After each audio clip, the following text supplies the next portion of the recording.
You anime fans, तो क्या हाल है आप लोगों के।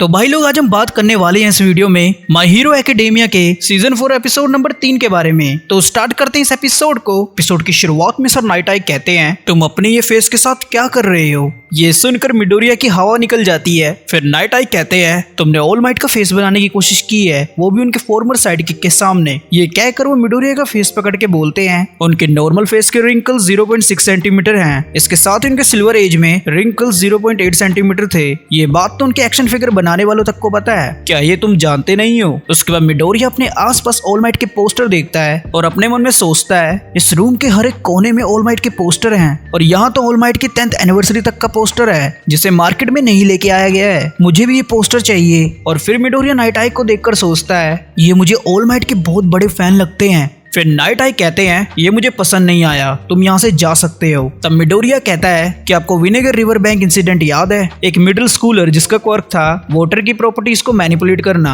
और वो पानी में डूब रहा था, पर तभी ऑल माइट वहां आकर उसे बचा लेते हैं। लेकिन गलती से वो बच्चा उस वाटर को विनेगर में कन्वर्ट कर देता है और वो विनेगर ऑल माइट की आंख में लग जाता है, जिस वजह से उनका फेस बाकी दिन से अलग लग रहा था और वैसा ही फेस मैंने बनाया है। ये सुनकर नाइट आई कहते हैं, हाँ मुझे याद है, ये सब मेरे ऑल माइट के साथ टीम अप करने से पहले हुआ था। इसके साथ ही वो मिडोरिया से कहते हैं, क्या तुम मेरा टेस्ट ले रहे थे। जिस पर मिडोरिया कहता है, ऐसा बिल्कुल नहीं है, ऑल माइट हमारे स्कूल में टीचर हैं, तो इसलिए उनके बारे में बात करना बहुत मुश्किल है। मैं बस आपको देखकर एक्साइटेड हो गया था। उसके बाद मीरियो बबल गर्ल को खोल देता है। फिर बबल गर्ल उससे पूछती है, मीरियो ये बच्चा कौन है। जिस पर मीरियो जवाब देता है, ये मेरे स्कूल में है। उसके बाद सीन शिफ्ट होता है जिधर नाइट आई मिडोरिया से कहते हैं, तो तुम यहाँ वर्क स्टडी करना चाहते हो जिससे तुम स्ट्रॉन्ग बन सको। इस पर मिडोरिया कहता है, हाँ सर। उसके बाद नाइट आई मिडोरिया से कॉन्ट्रैक्ट मांगते हैं। फिर वो कहते हैं, एक बार मेरी स्टैम्प इस पेपर पर लग गई तब ये वर्क स्टडी कॉन्ट्रैक्ट ऑफिशियल हो जाएगा और ये हीरो वर्क स्टडी तुम्हारी इंटर्नशिप से बिल्कुल अलग है। इसके साथ तुम्हें एटलीस्ट 4 महीने यहाँ पर काम करना होगा और हाँ, तुम्हें इसके पैसे भी मिलेंगे। तुम्हारी फर्स्ट ईयर में बहुत सारी क्लासेस होंगी जिनको हो सकता है तुम मिस कर दो और इसकी वजह से तुम्हारे सभी क्लासमेट तुमसे आगे निकल जाएंगे। इस पर मिडोरिया कहता है, अगर मैं इस बारे में सोचूंगा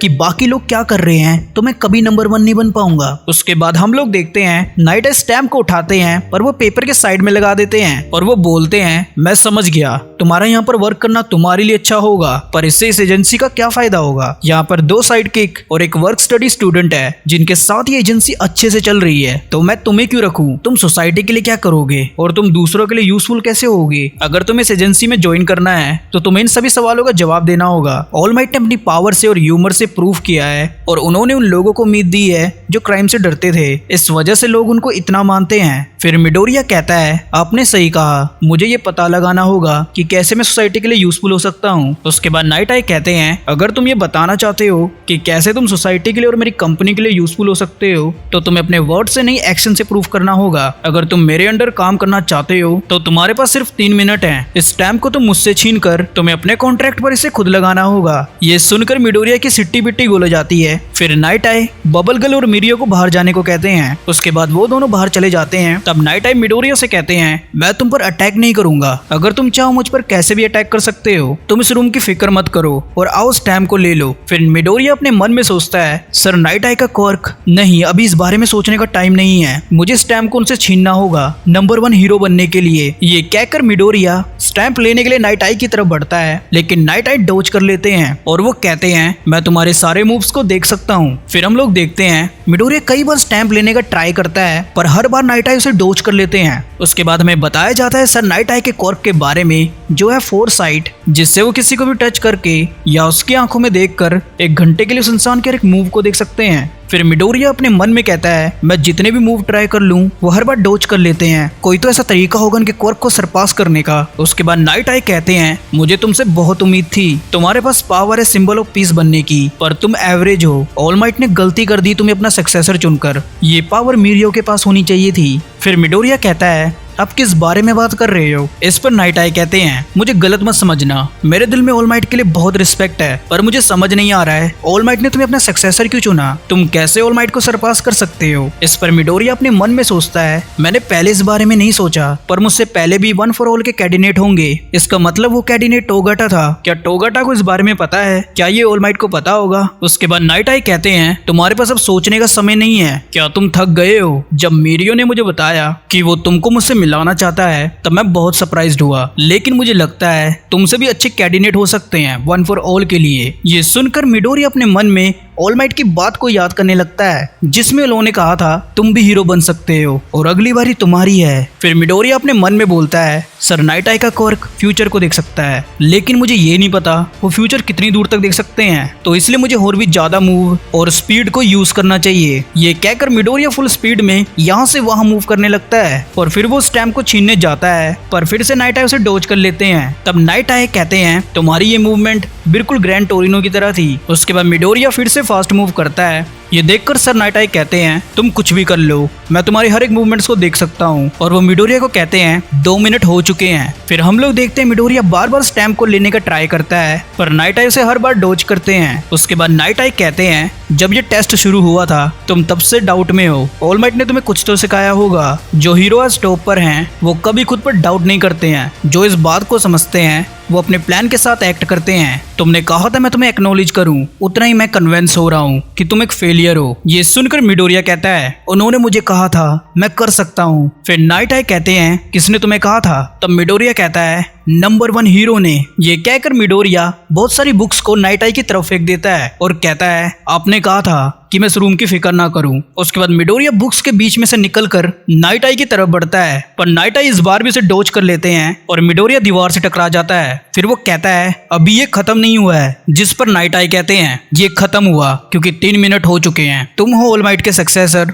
इस पर बिलीव करना बहुत मुश्किल है। तुमने एक प्लान बनाया और तुम उसमें भी फेल हो गए, मुझे लगता है तुम थक गए हो। इस पर मिडोरिया कहता है मैं इसलिए नहीं हारा कि मैं थक गया, मैं नहीं चाहता था कि मैं ऑल माइट के पोस्टर पर पैर रखूं। उसके बाद नाइट आई दीवार को देखते हैं और अपने मन में कहते हैं इतनी फास्ट मूवमेंट्स के बाद भी ये होश में रहा और इसने ऑल माइट के एक भी पोस्टर पर पैर नहीं रखा। तभी वहां पर बबल गर्ल और मीरियो आ जाते हैं। फिर नाइट आई मीरियो से कहते हैं मैं इसे यहाँ रखूंगा। ये सुनकर मिडोरिया शॉक्ड हो जाता है और कहता है मैं समझा नहीं, आपने जो बोला था मैं उसमें से कुछ नहीं कर पाया। जिस पर नाइट आई कहते हैं मैंने तुम्हें स्टैंप लेकर खुद अपने कॉन्ट्रैक्ट में लगाने को कहा था, पर मैंने ये नहीं कहा था कि अगर तुम इसमें फेल हो गए तो तुम रिजेक्ट हो जाओगे। उसके बाद नाइट आई मिडोरिया का कॉन्ट्रैक्ट पकड़कर उसे कहते हैं मैंने पहले ही डिसाइड कर लिया था कि मैं तुम्हें यहाँ ज्वाइन करने दूंगा। मुझे पता था तुम पूरी तरह से यूजलेस नहीं हो, पर मैं ये देखना चाहता था अब सिंबल ऑफ पीस जा चुका है, तुम यहाँ प्रोफेशनल के साथ काम करोगे और तुम देखोगे कि तुम ऑल माइट के पावर के लायक नहीं हो। ये कहकर वो मिडोरिया को स्टैम्प पकड़ा देते हैं। फिर मिडोरिया अपने मन में कहता है वन फॉर ऑल सिर्फ उसके करंट यूजर की मर्जी से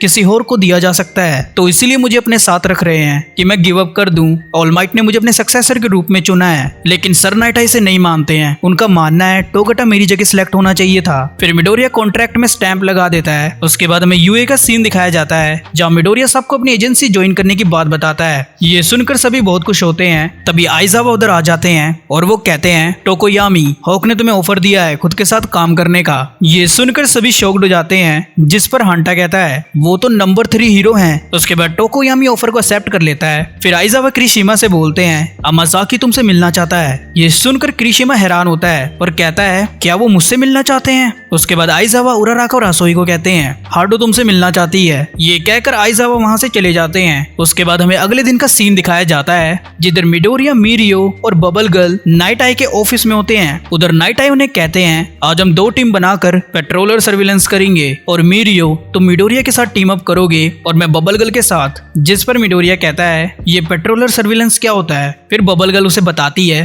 नाइट आई एजेंसी एक सीक्रेट इन्वेस्टिगेशन पर काम कर रही है। उसके बाद नाइट आई कहते हैं शी हासाकाई विलन्स का एक छोटा ग्रुप है, ओवरहाउल उनका सेकंड चीफ है और ये आजकल अजीब तरह से बिहेव कर रहे हैं, इनका मास्क इनकी पहचान है। इस पर मिडोरिया बोलता है ये कितना डरावना दिख रहा है, लेकिन मुझे लगता था पुलिस इन विलन के ग्रुप पर नजर रखती है। फिर बबल गर्ल कहती है पहले बहुत सारे ग्रुप अलग हो गए थे, पर इसने फिर से उन ग्रुप को अपने साथ जोड़ लिया और अभी हाल फिलहाल में उसने लीग ऑफ विलन के साथ भी कांटेक्ट किया था। ये सुनकर मिडोरिया शॉक्ड हो जाता है। फिर नाइट आई कहते हैं अभी हम कुछ कह नहीं सकते हैं कि इसने कोई क्राइम किया है क्योंकि हमारे पास इसका कोई प्रूफ नहीं है। उसके बाद वो ओवरहॉल की फोटो सबको दिखाते हैं और बोलते हैं इसको पता नहीं चलना चाहिए कि हमें इस पर शक है, और इसके साथ ही एपिसोड यहीं खत्म हो जाता है।